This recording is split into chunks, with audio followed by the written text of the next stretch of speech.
Hello ನಮಸ್ತೆ ಎಲ್ಲರಿಗೂ ಪವಿತ್ರ Badrinath YouTube ಚಾನಲ್ಗೆ ಸ್ವಾಗತ. ಎಲ್ಲರೂ ಸೂಪರ್ ಆಗಿದ್ದೀರಾ ಅಂತ ಅನ್ಕೊತೀನಿ. ಸೊ ಎಲ್ಲರಿಗೂ ಒಂದಲ್ಲ ಒಂದು ಡ್ರೀಮ್ ಅನ್ನೋದು ಇರುತ್ತೆ ಅಲ್ವಾ? ಸೊ ಆ ಡ್ರೀಮ್ನ ನಾವು ಹೇಗೆ ಫುಲ್ಫಿಲ್ಮೆಂಟ್ ಮಾಡ್ಕೊತೀವಿ ಅನ್ನೋದ್ರ ಮೇಲೆ ನಮ್ಮ ಲೈಫ್ ಅನ್ನೋ ಜರ್ನಿ ಹೋಗ್ತಾ ಹೋಗುತ್ತೆ. ಸೊ ಇದರಲ್ಲಿ ನಮಗೂ ಕೂಡ ಒಂದು ಸಣ್ಣ ಡ್ರೀಮ್ ಇತ್ತು.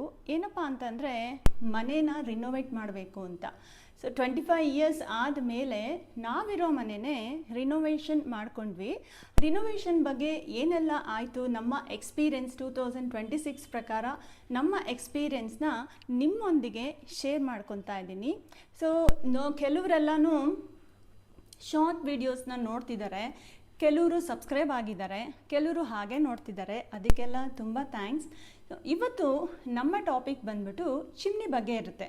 ಚಿಮ್ನಿಲಿ ಆಗೋಂಥ ಅಡ್ವಾಂಟೇಜಸ್ ಏನಿದೆ, ಡಿಸ್ಅಡ್ವಾಂಟೇಜಸ್ ಏನಿದೆ, ಮತ್ತು ನೀವು ತಮ್ನೇಲಲ್ಲಿ ನೋಡಿರ್ತೀರ ಚಿಮ್ನಿ ಮಿಸ್ಟೇಕ್ಸ್ ಅಂತ, ಅದು ಏನಿರ್ಬೋದು. ಮತ್ತು ಲಾಸ್ಟಲ್ಲಿ ನಿಮಗೆ ಒಂದು ಸೂಪರ್ ಆಗಿರೋ ಒಂದು ಕತೆ, ನಮ್ಮ ಎಕ್ಸ್ಪೀರಿಯೆನ್ಸಲ್ಲಿ ಚಿಮ್ನಿಗೆ ಸಂಬಂಧ ಇರೋ ಒಂದು ಕತೆನ ಹೇಳೋದಕ್ಕೆ ಇಷ್ಟಪಡ್ತೀನಿ.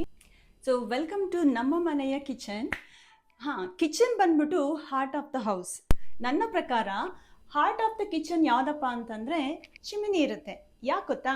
ಚಿಮ್ನಿ ಬಂದ್ಬಿಟ್ಟು ತಾನು ಎಕ್ಸಸ್ ಆಯಿಲ್ಲು, ಎಕ್ಸಸ್ ಸ್ಟೀಮು ಎಲ್ಲನೂ ಇನ್ಹೇಲ್ ಮಾಡ್ತಾ ಮಾಡ್ತಾ ಕಿಚನ್ನ ಎಷ್ಟು ಕ್ಲೀನಾಗಿ ಹೈಜೀನ್ ಆಗಿ ಇಡುತ್ತೆ ಅಲ್ವಾ? ಸೊ ನನ್ನ ಫೇವ್ರೇಟ್ ಬಂದ್ಬಿಟ್ಟು ಇನ್ಕ್ಲೈನ್ ಚಿಮ್ನಿ ಆಗಿರುತ್ತೆ. ಯಾಕೆ ಅಂತಂದರೆ ಚಿಮ್ನಿಯಲ್ಲಿ 2-3 ಥರ ಬರುತ್ತೆ, ನೀವೇ ನೋಡಿರ್ತೀರ ಅಲ್ವಾ? ಸೊ ಇಲ್ಲಿ ಬಂದ್ಬಿಟ್ಟು ಈ ಥರ ಇರುತ್ತೆ, ಟಿ ಶೇಪಲ್ಲಿ ಇರುತ್ತಲ್ಲ. ನಾವು ಅಡುಗೆ ಮಾಡಬೇಕಾದ್ರೆ ಯಾವಾಗಾದ್ರೂ ತಲೆ ಹೊಡ್ಕೊಳ್ಳೋ ಚಾನ್ಸಸ್ ಇರುತ್ತೆ.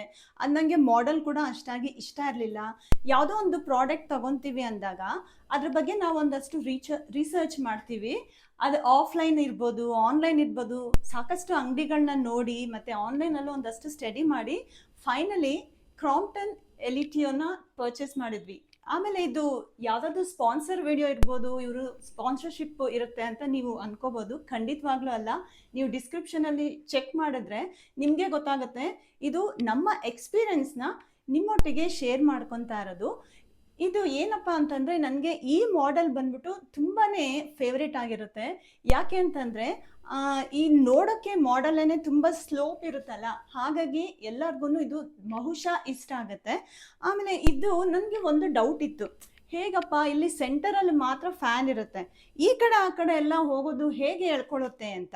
ಇಲ್ಲಿ ನಿಮ್ಗೊಂದು ಡೆಮೋ ತೋರಿಸ್ತೀನಿ ನೋಡಿ, ಡೆಮೋನ್ಸ್ಟ್ರೇಷನ್ ಆಗುತ್ತೆ. ನಾನಿವಾಗ ನೀರು ಇಡ್ತಾ ಇದ್ದೀನಿ, ರವೆ ಹುರಿದಿಟ್ಟಿದ್ದೀನಿ. ಆಮೇಲೆ ಇದರಲ್ಲೊಂದು ಸ್ಪೆಷಾಲಿಟಿ ಇದೆ. ನಾವು ಫಸ್ಟ್ ಡೇ ಇದು ನೀರು ಕಾಯೋಷ್ಟರಲ್ಲಿ ಇನ್ನೊಂದು ಸಣ್ಣ ಸ್ಟೋರಿ ನೋಡಿ. ಇಲ್ಲಿ ಆಟೋಮೆಟಿಕ್ ಆನ್ ಆಯಿತು, ನಾನಿವಾಗ ಮುಟ್ಲೇ ಇಲ್ಲ. ಫಸ್ಟ್ ಡೇ ಅಡುಗೆ ಮಾಡಬೇಕಾದ್ರೆ ಆಟೋಮೆಟಿಕ್ ಆನ್ ಆಗಿತ್ತು. ಏನಪ್ಪ ಇದು ಅಂತ ಭಯ ಆಯಿತು. ಆಮೇಲೆ ನೋಡಿದ್ರೆ ಇದನ್ನು ಅಂಗಡಿಯವರು ಕೂಡ ಹೇಳಿರಲಿಲ್ಲ ಈ ಥರ ಒಂದು ನಮಗೆ ಅಡ್ವಾಂಟೇಜಸ್ ಇದೆ ಅಂತ. ಮತ್ತು ಇನ್ನೊಂದು, ನಾವು ಚಿಮ್ನಿ ಚೂಸ್ ಮಾಡಬೇಕಂದ್ರೆ ಬಟನ್ಸ್ ಇರೋದನ್ನ ತಗೋಬೇಡಿ, ಯಾಕೆಂದರೆ ಮೆಸ್ಸಿ ಇರುತ್ತೆ. ನಾವು ಕಿಚನಲ್ಲಿ ಅಡುಗೆ ಮಾಡ್ತಿರ್ತೀವಲ್ಲ, ಇಲ್ಲೇ ಮತ್ತೆ ಮುಟ್ಟಿ ಹಾಳಾಗ್ಬಿಡುತ್ತೆ. ಇವಾಗ ನೀವು ನೋಡಿದ್ರಲ್ಲ, ಇದು ಆಟೋಮೆಟಿಕ್ ಆಗಿ ಹೇಗೆ ಆನ್ ಆಯಿತು ಅಂತಂದರೆ ಇದು ಆಟೋಮೆಟಿಕ್ ಟೆಕ್ನಾಲಜಿ ಇದೆ. ಮತ್ತು ಹೀಟ್ ಸೆನ್ಸರ್ ಇರೋದ್ರಿಂದ ಇದು ಹೀಟ್ ಎಳ್ಕೊಂಡು ತಾನಾಗೇನೆ ಅದು ಆನ್ ಆಗುತ್ತೆ. ಇನ್ನೊಂದೇನೆಂದರೆ ನಾವು ಹ್ಯಾಂಡ್ ಮೂಮೆಂಟ್ ಮಾಡ್ತೀವಿ. ಸೊ ಹೀಗೆ ಮಾಡಿದ್ರೆ ನಾವು ಎಷ್ಟು ಬೇಕಾದ್ರೂ ಇದು ರೈಸ್ ಆಗ್ತಾ ಹೋಗುತ್ತೆ. ನಾವು ಎಸ್ಪೆಷಲಿ ಜಾಸ್ತಿ ಅಡುಗೆ ಮಾಡ್ತೀವಿ, ತುಂಬ ಏನಾದರೂ ಕುಕ್ ಮಾಡ್ತೀವಿ, ಸ್ಟೀಮ್ ಜಾಸ್ತಿ ಇದೆ ಅಂತಂದರೆ ಇದು ನಮಗೆ ರೈಸ್ ಮಾಡಿಕೊಂಡು ಹೋಗ್ಬೋದು. ಆ ಮೋಷನ್ ಸೆನ್ಸರ್ ಇರೋದ್ರಿಂದ ಆ ನಂಬರ್ ಜಾಸ್ತಿ ಆಗ್ತಾ ಹೋಗುತ್ತೆ. ಓಕೆನಾ? ಆಮೇಲೆ ಇದು ಇನ್ನೊಂದು ಏನಂತಂದರೆ ಸೌಂಡ್ ನೋಡಿ, ನೀವು ಬೇಕಾದ್ರೆ ಅಬ್ಸರ್ವ್ ಮಾಡ್ಬೋದು, ಸೌಂಡು ಏನು ಬರೋದೇ ಇಲ್ಲ, ಇದು ಆಫ್ ಆಗುತ್ತೆ. ಏನಪ್ಪ ಅಂತಂದರೆ ನಾವು ಹೀಗೆ ಮಾಡಿದ್ರೆ ಆಟೋಮೆಟಿಕ್ 3 ಮಿನಿಟ್ಸ್ ಆದಮೇಲೆ ಹೀಟ್ ಎಲ್ಲ ಎಳ್ಕೊಂಡು ಆಫ್ ಆಗುತ್ತೆ. ಇನ್ನೊಂದು ಸತಿ ಹಿಂಗೆ ಮಾಡಿದ್ರೆ ಕಂಪ್ಲೀಟ್ ಆಗಿ ಆಫ್ ಆಗಿಬಿಡುತ್ತೆ. ಸೊ ಈ ಚಿಮ್ನಿ ನನಗೆ ತುಂಬ ಫೇವ್ರೇಟ್. ಏನಕ್ಕಾಗಿತ್ತು ಅಂತಂದರೆ ಇದು ಫಸ್ಟ್ ಥಿಂಗು ಇನ್ಕ್ಲೈನ್ ಮಾಡೆಲ್ ಆಗಿದೆ. ಆಮೇಲೆ ಇನ್ನೊಂದು ಏನಂತಂದರೆ ನಾವು ಅಡುಗೆ ಮಾಡಬೇಕಾದ್ರೆ ನನಗೆ ಎಸ್ಪೆಷಲಿ ಸೌಂಡ್ಸ್ ಬರಬಾರ್ದು. ತುಂಬ ಸೌಂಡ್ ಇರುತ್ತೆ, ಒಳ್ಳೆ ಟ್ರೈನ್ ಹೋಗೋ ಥರ ಎಲ್ಲ ಸೌಂಡ್ ಬರೋದು. ನಾನು ತುಂಬ ಕಂಪ್ನಿಗಳನ್ನು ನೋಡಿದ್ದೀನಿ. ಈ ಕಂಪನಿ ಪ್ರಮೋಟ್ ಮಾಡ್ತೀನಿ ಅಂತ ಖಂಡಿತ ಹೇಳ್ತಾ ಇಲ್ಲ. ಯಾರಾದರೂ ನೀವು ಚಿಮ್ನಿ ತೊಗೊತಿದ್ದೀರಾ ಅಂತಂದರೆ you can definitely go for this brand ಅಂತ ಹೇಳೋಕ್ಕೆ ಇಷ್ಟಪಡ್ತೀನಿ. ಯಾಕೆಂದರೆ ನಮಗೆ ಎಲ್ಲೇ ಗೃಹಿಣಿಯರಾಗಲಿ ವುಮೆನ್ ಯಾರೇ ಅಡುಗೆ ಮಾಡ್ತಿದ್ದಾರೆ ಅಂದ್ರೂ ನಾಯ್ಸ್ ತುಂಬ ಬರ್ತಾ ಇದೆ ಅಂತಂದರೆ ನಮಗೆ ಇರಿಟೇಷನ್ ಬಂದ್ಬಿಡುತ್ತೆ. ಕಂಟಿನ್ಯೂಸ್ ಆಗಿ ನಾವು ಪರ್ ಡೇ ಮಿನಿಮಮ್ ಅಂದರೂ 3 to 4 hours ಆಲ್ಮೋಸ್ಟ್ ಚಿಮ್ನಿ ಓಡಿಸ್ತೀವಿ. ಇದು ಆ ಥರ ಮಾಡ್ತಾ ಇದ್ದಾಗ ನಮಗೇನಂತಂದರೆ ಈ ಥರ ಕಂಟಿನ್ಯೂಸ್ ಆಗಿ ಸೌಂಡ್ ಬರ್ತಾ ಇದೆ ಅಂತಂದರೆ ಇರಿಟೇಷನ್ ಆಗುತ್ತೆ. ಮತ್ತು ಇನ್ನೊಂದೇನಂತಂದರೆ ಯಾವಾಗ ನಾವು ಚಿಮ್ನಿ ಪರ್ಚೇಸ್ ಮಾಡ್ತಿದ್ದೀವಿ ಅಂದ್ಕೊಂಡಾಗ ಇನ್ನೊಂದು ಪ್ಲ್ಯಾನ್ ಮಾಡಿ ಸ್ಟವ್ ಹೇಗೆ ಇರಬೇಕು ಅಂತ. ಸ್ಟವ್ ಎಸ್ಪೆಷಲಿ ಚಿಮ್ನಿಗಿಂತ ನಮಗೆ ಆಲ್ಮೋಸ್ಟ್ 2 inches ಆದ್ರೂ ಚಿಕ್ಕದಾಗಿರಂಗೆ ಪ್ಲ್ಯಾನ್ ಮಾಡಿ. ನೀವು 2 burner 3 burner ಯಾವ ಬರ್ನರ್ ಆದರೂ ತೊಗೊಂಡ್ರೂ ಪರವಾಗಿಲ್ಲ. ಇದು ಎಲಿಕಾ ಮಾಡೆಲ್ ನಾವು ತೊಗೊಂಡಿದ್ದು. ಇದು ಏನಂತಂದರೆ 3 burner ಸಾಕು ಅಂತ ನಾವು ಇದನ್ನು ಚೂಸ್ ಮಾಡಿದ್ವಿ. ಮತ್ತು ಇದು 3 feet ಬರುತ್ತೆ ನಮಗೆ. 3 feet ಇದೊಂದು ಚೂರು ಕಮ್ಮಿ ಬರುತ್ತೆ. ಅದನ್ನು ನೀವು ಮೇಯ್ನಾಗಿ ಗಮನ ಇಟ್ಕೊಳ್ಳಿ. ಯಾಕೆಂದರೆ ನಾವು ಅಡುಗೆ ಮಾಡಬೇಕಾದ್ರೆ ಚಿಮ್ನಿ ಬಂದ್ಬಿಟ್ಟು ಚಿಕ್ಕದಾಗಿತ್ತು, ಸ್ಟವ್ ಬಂದ್ಬಿಟ್ಟು ದೊಡ್ಡದಾಗಿದೆ ಅಂತಂದರೆ ಡೆಫಿನೆಟ್ ಆಗಿ ನಮಗೆ ಇಂಟೀರಿಯರ್ಸ್ಗೆ ಎಫೆಕ್ಟ್ ಆಗುತ್ತೆ, ಸ್ಟೀಮ್ ಬಂದು ಎಲ್ಲ ಎಫೆಕ್ಟ್ ಆಗಿಬಿಡುತ್ತೆ. ಸೊ ಇದು ನಮಗೆ ಸ್ವಲ್ಪ ಜಾಸ್ತಿ ಅನಿಸುತ್ತೆ, ಅಮೌಂಟ್ ಸ್ವಲ್ಪ ಜಾಸ್ತಿ ಅನಿಸಿದ್ರೂ ಪರವಾಗಿಲ್ಲ. ನಮಗೆ ಇಷ್ಟೊಂದೆಲ್ಲ ಖರ್ಚು ಮಾಡಿಬಿಟ್ಟು ನಾವು ಇಂಟೀರಿಯರ್ಸ್ ಮಾಡಿಸಿರ್ತೀವಿ ಅಂದಾಗ ಚಿಮ್ನಿಗೆ ಸ್ವಲ್ಪ ನೀವು ಎಕ್ಸ್ಟ್ರಾ ಅಮೌಂಟ್ ಸ್ಪೆಂಡ್ ಮಾಡಿ ಹಾಕಿ ಅಂತ ಹೇಳೋದಕ್ಕೆ ಇಷ್ಟಪಡ್ತೀನಿ. ಇವಾಗ ನೋಡಿ, ಇನ್ನೊಂದು ನಾವಿವಾಗ ಪೈಪ್ ಹಾಕಿಸ್ತೀವಲ್ಲ ಚಿಮ್ನಿಗೆ ಮೇನ್ ಏನಂತಂದರೆ ಪೈಪ್ನ ಡಿಸ್ಟೆನ್ಸ್ ನಾವು ನೋಡ್ಕೊತೀವಿ. ಎಲ್ಲರೂ ಅದು ಪ್ಲ್ಯಾನ್ ಮಾಡ್ತೀರಾ. ಪೈಪ್ ಬಂದ್ಬಿಟ್ಟು ಮಿನಿಮಮ್ ಅಂದ್ರೂ 6 inches ಇದ್ದೇ ಇರುತ್ತೆ. ಅದು ಕವರೇಜ್ ಬಂದ್ಬಿಟ್ಟು ಆಲ್ಮೋಸ್ಟ್ 7 inches ಇರುತ್ತೆ. ಸೊ ಆ ಸ್ಪೇಸ್ನ ನೀವು ನೋಡ್ಕೊಳ್ಳಿ. ಫಸ್ಟ್ ಏನು ಪ್ಲ್ಯಾನ್ ಮಾಡಿದ್ವಿ, ಇಲ್ಲಿ ವಿಂಡೋ ಇತ್ತು, ಇಂಟೀರಿಯರ್ಗೋಸ್ಕರ ವಿಂಡೋ ಕ್ಲೋಸ್ ಮಾಡಿದ್ವಿ. ಅಲ್ಲಿನೂ ವಿಂಡೋ ಇತ್ತು, 2 ವಿಂಡೋನು ಕ್ಲೋಸ್ ಮಾಡಿಬಿಟ್ವಿ. ಆ ವಿಂಡೋಗೆ ಕನೆಕ್ಷನ್ ಕೊಡೋಣ ಅಂತ ಅಂದ್ಕೊಂಡ್ವಿ, ಆದರೆ ಅದು ಆಗಿಲ್ಲ. ಹಾಗೆ ಮಾಡೋದು ಬೇಡ ಅಂತ ಹೇಳ್ಬಿಟ್ಟು ಹೀಗಿಂದನೇ ಒಳಗಡೆಯಿಂದ ನಮಗೆ ಲಾಕ್ಸ್ ಏನಿದೆ ಅಲ್ಲಿ ಒಳಗಡೆಯಿಂದ ಹೋಗಿ ಆಚೆ ಕಡೆ ಕನೆಕ್ಷನ್ ಕೊಟ್ಟಿದ್ದೀವಿ. ಇನ್ನೊಂದೇನಂತಂದರೆ ಪೈಪ್ ಬಂದ್ಬಿಟ್ಟು ಆಲ್ಮೋಸ್ಟು 2 ಟರ್ನ್ ತೊಗೋಬೋದು ಅಷ್ಟೇ. ಅದಕ್ಕೆ ಮೇಲೆ ಏನಾದರೂ ನಾವು ಜಾಸ್ತಿ ಟ್ವಿಸ್ಟ್ಗಳು ಕೊಡ್ತಾ ಇದ್ವಿ ಅಂತಂದರೆ ಹೊಗೆ ಏನು ಹೋಗುತ್ತೆ ಅದು ಆದಷ್ಟು ಸ್ಟ್ರೈಟ್ ಇರಬೇಕು. ನಾವು ಮತ್ತೆ ಟ್ವಿಸ್ಟ್ ಕೊಡ್ತಾ ಇದ್ವಿ ಅಂತಂದರೆ ಅದು ನಮಗೆ ಪ್ರಾಬ್ಲಮ್ ಆಗಿಬಿಡುತ್ತೆ, ಚಿಮ್ನಿಗೆ ಪ್ರಾಬ್ಲಮ್ ಆಗುತ್ತೆ. ಇನ್ನೊಂದು ನಿಮಗೆ ಸ್ಟೋರಿ ಹೇಳೋಕ್ಕೆ ಇಷ್ಟಪಡ್ತೀನಿ. ಇಲ್ಲಿ ನೀವು ಸ್ಕ್ರ್ಯಾಚ್ ನೋಡ್ತಿದ್ದೀರಲ್ಲ, ಇದು ನಮಗೆ ತುಂಬಾ ಬೇಜಾರಾಗುವಂಥ ಸ್ಕ್ರ್ಯಾಚು. ಇಲ್ಲಿ 3 ಸ್ಕ್ರ್ಯಾಚ್ ಆಗಿದೆ. ಇದು ಹೇಗಾಯಿತು ಅಂತಂದರೆ ನೀವು ಇಂಟೀರಿಯರ್ ಮಾಡಿಸ್ತೀರಾ ಅಂತಂದರೆ ಈ ಪಾಯಿಂಟ್ಸ್ ಎಲ್ಲನೂ ನೀವು ಗಮನ ಇಟ್ಕೊಳ್ಳೇಬೇಕು. ಇದು ತುಂಬ ಇಂಪಾರ್ಟೆಂಟ್ ಆಗಿರೋ ಪಾಯಿಂಟು. ನೀವು ತಮ್ನೇಲಲ್ಲಿ ಏನು ನೋಡಿದ್ದೀರಾ ಚಿಮ್ನಿ ಮಿಸ್ಟೇಕ್ ಆಗಿರೋದಂತ, ಇಷ್ಟೊತ್ತು ನಾವು ಪ್ಲಸ್ ನೋಡಿದ್ವಿ, ಇವಾಗ ಮೈನಸ್ ನೋಡೋಣ. ಅಂದರೆ ಚಿಮ್ನಿ ಪ್ರಾಬ್ಲಮ್ ಇಲ್ಲ. ನಾವು ಇಂಟೀರಿಯರ್ ಮಾಡಿಸ್ಬೇಕಾದ್ರೆ ಏನು ಪ್ರಾಬ್ಲಮ್ ಆಯಿತು ಅಂತಂದರೆ ಫಸ್ಟು ಅವ್ರು ಏನಂದ್ರು ಅಂತಂದರೆ ನೀವು ಅಡುಗೆ ಎಲ್ಲನೂ ಇಂಟೀರಿಯರ್ ಮಾಡಿಸ್ಬಿಟ್ವಿ, ಅಡುಗೆ ಮನೆದು ಮಾತ್ರ ನಾನು ತುಂಬ ಕ್ಯೂರಿಯಾಸಿಟಿಯಿಂದ ಕಾಯ್ಕೊಂಡಿದ್ದೆ ಹೇಗೆ ಬರುತ್ತೆ ಅಂತ. ಸೊ ನಾವು ಅಂದ್ಕೊಂಡಿರೋ ಪ್ಯಾಟ್ರನ್ ಏನಿತ್ತು ಅದು ನಮಗೆ 50% ಅಷ್ಟೇ ರೀಚ್ ಆಯಿತು. ಏಕೆಂದರೆ ಸ್ವಲ್ಪ ಕಾಂಪ್ಯಾಕ್ಟ್ ಆಗಿ ಇದ್ದಿದ್ದರಿಂದ ನಮ್ಮ ಕಿಚನ್ ಸೈಜು ಆ ಒಂದು ಮಾಡೆಲ್ಗೆ ನಾವು ಕನ್ವರ್ಟ್ ಆಗೋದಕ್ಕೆ ಆಗೋದಿಲ್ಲ. ಆಲ್ಮೋಸ್ಟ್ ನಾವು ಏನು ಇಷ್ಟಪಟ್ಟಿದ್ವಿ 50%ವರೆಗೂ ರೀಚ್ ಆಗಿದೆ. ಮತ್ತು ಇಲ್ಲಿ ಸ್ಕ್ರ್ಯಾಚ್ ಬಗ್ಗೆ ಹೇಳಬೇಕಿತ್ತು. ಇಲ್ಲಿ ಏನಾಗಿತ್ತು ಅಂತಂದರೆ ಚಿಮ್ನಿ ಅವರು ಫಸ್ಟ್ ನೀವು ಚಿಮ್ನಿ ಪ್ಲ್ಯಾನ್ ಮಾಡ್ತಿದ್ದೀರಾ, ಕಿಚನ್ ಇಂಟೀರಿಯರ್ ಪ್ಲ್ಯಾನ್ ಮಾಡ್ತಿದ್ದೀರಾ ಅಂದರೆ ಒಂದು ಮೇನ್ ಪಾಯಿಂಟು ಬಹುಶಃ ನಿಮಗೂ ಇಂಟೀರಿಯರ್ ಡಿಸೈನ್ ಅವರು ಹೇಳಿರ್ತಾರೆ, ಚಿಮ್ನಿ ಬಂದ್ಬಿಟ್ಟು ಅದೇನಿದೆ ಸೈಜು ಅದು ಮಾಡಿದ್ಮೇಲೆ ನಾವು ಇಂಟೀರಿಯರ್ ಸ್ಟಾರ್ಟ್ ಮಾಡ್ತೀವಿ ಅಂತ ಅವ್ರು ಹೇಳಿದ್ರು. ಆ ಪಾಯಿಂಟ್ ಮಾತ್ರ ಅದು ಗಮನ ಇಟ್ಕೊಳ್ಳಿ. ಯಾಕೆ ಅಂತಂದರೆ ಇದು ಮ್ಯಾಕ್ಸಿಮಮ್ ಪ್ಲೇಸ್ನ ಆಕ್ಯುಪೈ ಮಾಡುತ್ತೆ. ಅದನ್ನು ಹೊರತುಪಡಿಸಿ ನಮ್ಮ ಕಿಚನ್ ಏನಿದೆ ಅದನ್ನು ನಾವು ಪ್ಲ್ಯಾನ್ ಮಾಡಬೇಕಾಗತ್ತೆ. ಹಾಗಾಗಿ ಅವ್ರೇನು ಮಾಡಿದ್ರು, ಚಿಮ್ನಿ ಅವರು ಬಂದು ಎಲ್ಲನೂ ಸೈಜ್ ಎಲ್ಲ ಮೆಷರ್ಮೆಂಟ್ ಮಾಡಿ ಹೇಳಿಬಿಟ್ಟು ಪೈಪ್ನ ಫಿಟ್ ಮಾಡಿಬಿಟ್ಟು ಹೋಗ್ಬಿಟ್ರು. ಆ ಪೈಪ್ ಏನಾಗಿತ್ತು ಅಂತಂದರೆ ಸೆಂಟರ್ಗೆ ಫಿಟ್ ಮಾಡಿಬಿಟ್ಟಿದ್ರು ಅವರು. ಇಂಟೀರಿಯರ್ ಏನು ಮಾಡಿಬಿಟ್ಟಿದ್ರು, ಇಲ್ಲಿ ಬಂದ್ಬಿಟ್ಟು ಸೆಂಟರಲ್ಲಿ ಇತ್ತು. ಆವಾಗ ಈ ಪೈಪು ಹೀಗೆ ಸ್ಟಾರ್ಟಿಂಗೇನೆ ಕ್ರಾಸಾಗಿ ಹೋಗ್ಬಿಟ್ರೆ ಹೊಗೆ ಹೋಗೋದಕ್ಕೆ ಆಗೋದೇ ಇಲ್ಲ. ಆ ಥರ ಆಗಿದ್ರಿಂದ ಅವರು ಅದೇ ಟೈಮಲ್ಲಿ ಗ್ರಾನೈಟ್ ಅವರು ನಮ್ಮ ಮನೇಲಿ ಕೆಲಸ ಮಾಡ್ತಾಯಿದ್ರು. ಇಂಟೀರಿಯರ್ ಅವರು ಆಲ್ಮೋಸ್ಟ್ ಎಲ್ಲ ಮುಗಿಸ್ಬಿಟ್ಟಿದ್ರು. ಆವತ್ತಿನ ದಿನ ಅವ್ರು ಇರಲಿಲ್ಲ. ಇವಾಗ ಸ್ಕ್ರ್ಯಾಚ್ ಏನು ನೋಡ್ತಿದ್ದೀರಾ ಅದು ಗ್ರಾನೈಟ್ ಕಟ್ಟಿಂಗ್ ಮಿಷಿನಿಂದ ಆಗಿರೋದು. ಹೇಗಪ್ಪ ಅಂತಂದರೆ ಈ ಇಂಟೀರಿಯರ್ ಮಾಡಿಸ್ಬೇಕಾದ್ರೆ ಅವರು ಸೆಂಟರ್ಗೆ ಹೋಲ್ ಮಾಡ್ಬಿಟ್ಟಿದ್ರು. ನೀವು ಚಿಮ್ನಿ ತಗೊಂತಿದ್ದೀರಾ ಅಂತಂದ್ರೆ ಆ ಹೋಲ್, ಪೈಪ್ ಹೋಲ್ ಏನಿದೆ ಅದನ್ನ ಮೇನ್ ಆಗಿ ನೋಡ್ಕೊಳ್ಳಿ. ಪೈಪ್ ಹೋಲ್ ಸೈಡ್ಗಿದ್ಯಾ, ಸೆಂಟ್ರಿಗಿದ್ಯಾ, ಕ್ರಾಸ್ ಆಗಿದ್ಯಾ, ಹೇಗಿದೆ ಅಂತ ಅದರ ಮೆಷರ್ಮೆಂಟ್ ತಗೊಂಡು ಇಲ್ಲಿ ಅದನ್ನ ಇಂಟೀರಿಯರ್ ಫಸ್ಟ್ ಮಾಡಿಸಿ. ಯಾಕೆ ಅಂತಂದ್ರೆ ಇಲ್ಲಿ ಆ ಗ್ರಾನೈಟ್ ಕಟಿಂಗ್ ಮಿಷಿನ್ ಅಲ್ಲಿ ಅವರು ಇಂಟೀರಿಯರ್ ಸೆಂಟ್ರಿಗೆ, ಸರ್ಕಲ್ ಸೆಂಟ್ರಿಗೆ ಇತ್ತು ಅಂತ ಹೇಳಿ ಅದನ್ನ ಕಟ್ ಮಾಡ್ಬೇಕಾದ್ರೆ ಅವ್ರಿಗೆ ಗೊತ್ತಾಗಿಲ್ಲ ಪಾಪ, ಅದನ್ನ ಕಟ್ ಮಾಡ್ಬಿಟ್ರು. ಸೊ ಇದನ್ನ ನಮ್ಗೆ ತುಂಬಾ ರಿಗ್ರೆಟ್ ಫೀಲ್ ಆಗ್ತಾ ಇದೆ.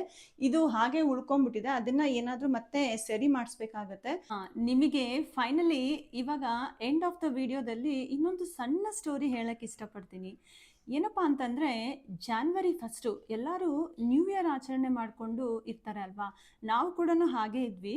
ಇಲ್ಲೇ ಇದ್ದು ಸ್ಟೇ ಆಗಿ ಅವರು ಮಾಡ್ತಾ ಇದ್ದಿದ್ದು ಇಂಟೀರಿಯರ್, ಇಲ್ಲೇ ಇದ್ದು ಸ್ಟೇ ಆಗಿ ಮಾಡ್ತಾ ಇದ್ರು. ಹಾಗಾಗಿ ಅವರು 5 ಗಂಟೆಗೇನೆ ಬಾಗಿಲು ತಟ್ಬಿಟ್ರು. ಸರ್ ಬಾಗಿಲು ತೆಗೀರಿ ಅಂತ ಫುಲ್ಲು ಗಾಬರಿಯಿಂದ ಅವರು ಬಂದರು. ನಮಗೂ ತುಂಬ ಗಾಬರಿ ಆಗೋಯ್ತು. 5 ಗಂಟೆಗೆ ಏನಪ್ಪ ಇದು ಇಷ್ಟೊಂದು ಅಂತ ನಾವು ಎದ್ನೋ ಬಿದ್ನೋ ಅಂತ ಎಲ್ಲರೂ 3 ಜನನೂ ಎದ್ದು ಬಂದ್ವಿ.